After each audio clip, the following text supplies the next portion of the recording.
sa ating panukalang batas, sasama na yan sa ating curriculum sa elementarya, sa high school at sa college na rin, na ang West Philippine Sea ay sa atin. Base sa award ng arbitral ruling, base sa UNCLOS, base sa history, na sa atin talaga yan para malinaw. Doon din i-explica, Sir Rod, yung tinatawag na exclusive economic zone. Opo. Doon din pag-aaralan yung mga yung ilang milya ang atin mula sa kalupaan, ang ating pag-aari. So, lahat yan ituturo. Buenos dias, buenos tardes, mga amigos, mga amigas, aking mga kayubi sa Usapang Batas. Magandang araw po sa inyong lahat. Ako po ang inyong lingkod, Attorney Rene Bueno. Kanina pong umaga ay napakinggan natin ang isang panayam ni Mr. Rod Marcelino dito kay Senator Erwin Tulfo tungkol sa West Philippine Sea na kung saan gustong idagdag sa curriculum ng ating buting senador ang usapin tungkol dito sa West Philippine Sea. At gusto niya both private and public schools dapat isama na to sa mga subjects at kinakailangang maunawaan na ng ating mga kabataan kung ano talaga ang karapatan ng ating bansa over that West Philippine Sea. Yung exclusive economic zone, yung Ayungin Shoal, at yung mga mischief reefs na yan. Okay? So, alam nyo po, itong West Philippine Sea ay laman palagi ng ating mga balita. No?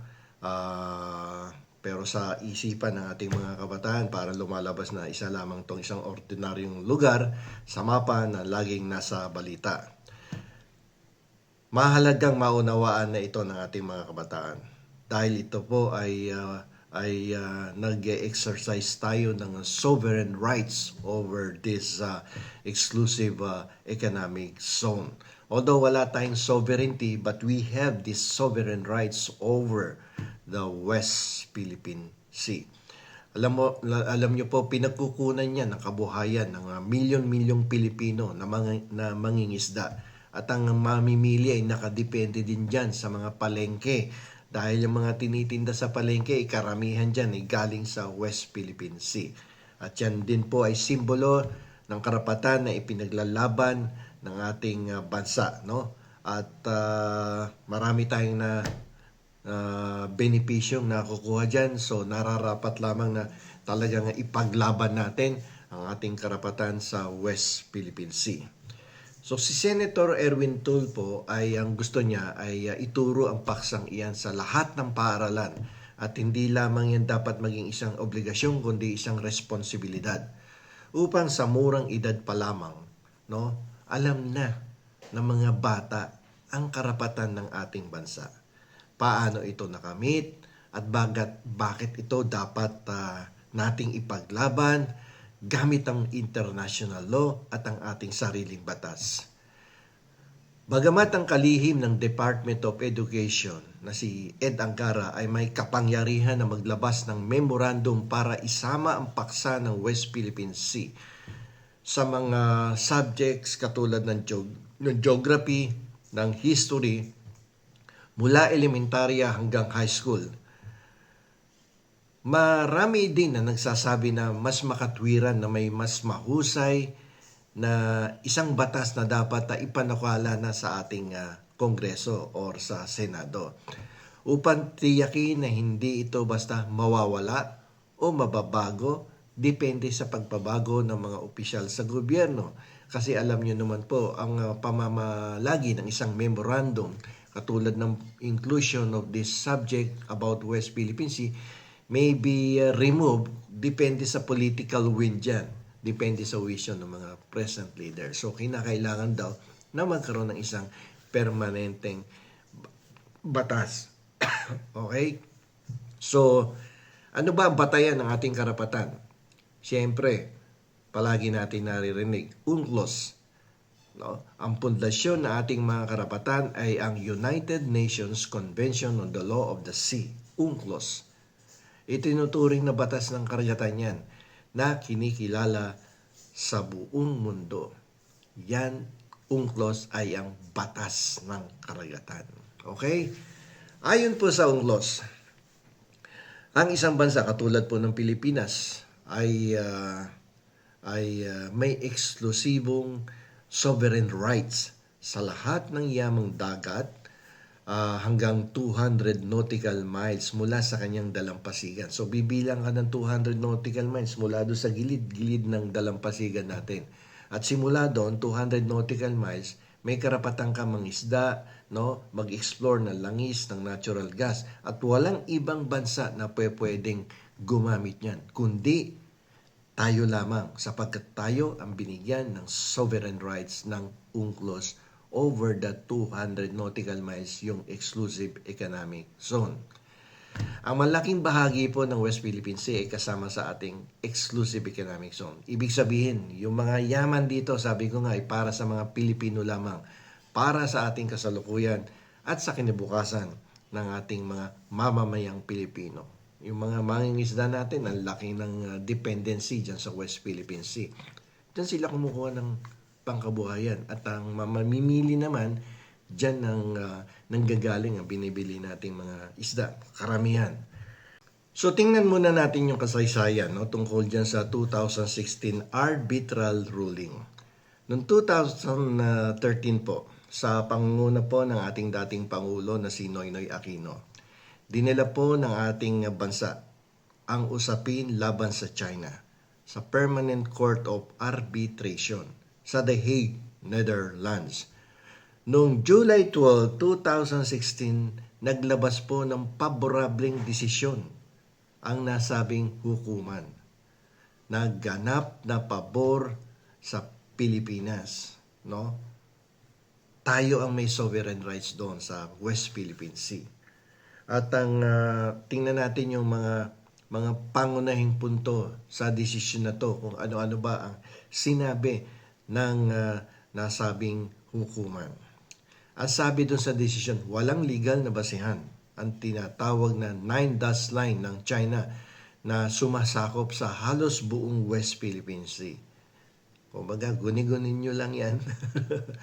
Baka nanaginip lang kayo, mga incheck. So, tayo ang may karapatan, may sovereign rights over that West Philippine Sea.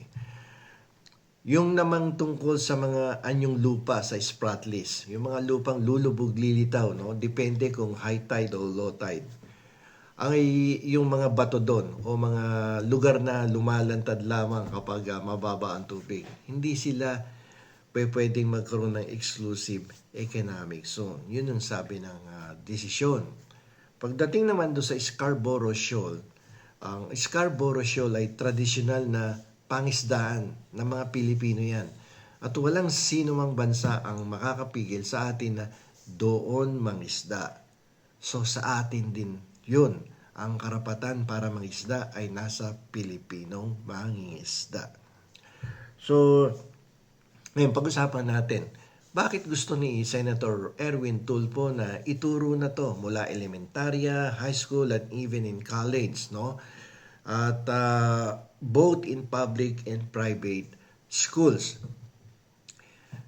Pwede naman actually mag-issue na lang ng direktiba, mag-issue ng memorandum, no? Ang Secretary of Education para ituro na yan, idagdag sa curriculum, di ba? So, bakit ang gusto pa ni Erwin Tulfo ay isang batas pa yung bagay na yan? Taon ng bibilangin, gugugulin para maisakatuparan ang pagiging batas niyan. Okay? Ang sabi niya, upang tayong lahat ay may iisang batayan ng katotohanan at hindi malinlang ng mga fake news. Alam nyo kasi pag DepEd memo lang, anytime it can be changed. No? Depende sa wisyo ng pagkasalukuyang leader. Depending on the political wind. Okay? So, yun ang punto ni Erwin Tulfo dito. So, sa kanya, kahit anong pagbabago sa gobyerno, ang kalaman tungkol sa ating mga karapatan ay mananatili at magiging pundasyon ng ating pagkakaisa. So, may punto. Di ba? Dahil minsan kasi kapag nagbago ng administrasyon, isang memorandum lang yan. Pinapalitan yung dating existing memorandum. Sa kanya, gawin natin permanente, gawin natin patas. Okay? Dito, hindi tayo nagtuturo para manggulo, kundi para ipakita na ang Pilipinas ay isang bansang sumusunod sa international law at handang ipaglaban ang tama ng mapayapa. Okay?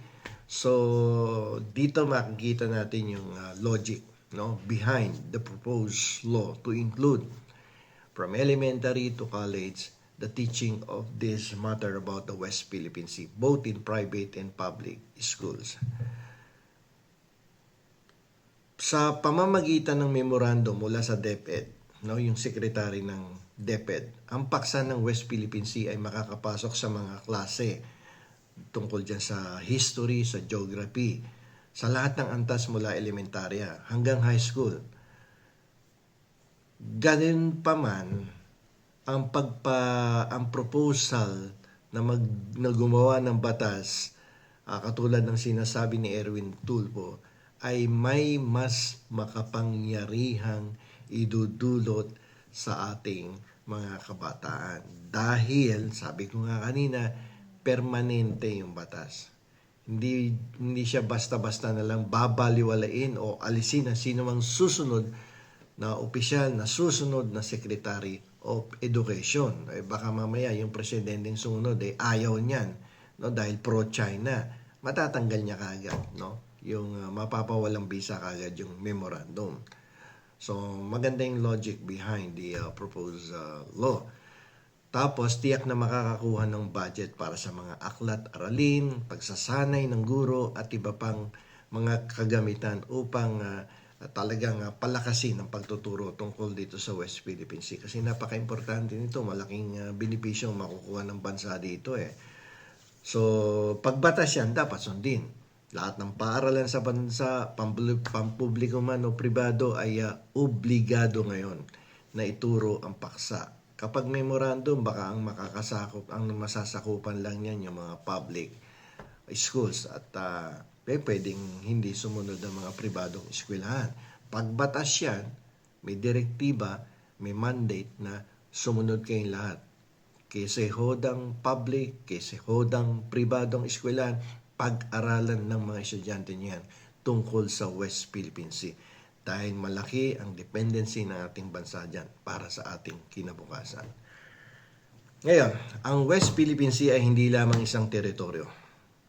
Ito ay pagkain sa hapagkainan ng ating mga pamilya. Enerhiya, langis, gas, natural gas para sa ating mga industriya at batayan ng mahalagang karapatan ng mga Pilipino. Yun pong 2016 arbitral ruling ay hindi basta-basta desisyon ng korte. Ito po ay isang kasunduan na batay sa katotohanan at batas na nagpapatunay sa ating mga karapatan sa rehiyon. Bagamat ang paglalagay nito sa kurikulum sa pamamagitan ng memorandum ng DepEd ay isang mahalagang hakbang, ang pag-propose ng batas ay magbibigay ng mas matibay na pundasyon para tiyakin na maipasa, no, o maipasa ang kaalaman sa lahat ng henerasyon ng mga Pilipino. Sa lahat ng henerasyon mula sa mga kabataan hanggang doon sa mga nagkakaedad na. So, importante yan. Ang kaalaman tungkol sa West Philippine Sea ay ating unang sandata sa pagtatanggol sa mga benepisyo ng bayan.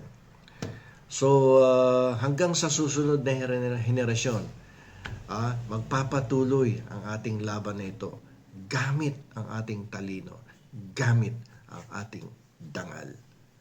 So, hanggang dito na lamang po. Ito pong muli ang inyong lingkod, Attorney Rene Bueno. Attorney Bueno, law and beyond. Learn the law.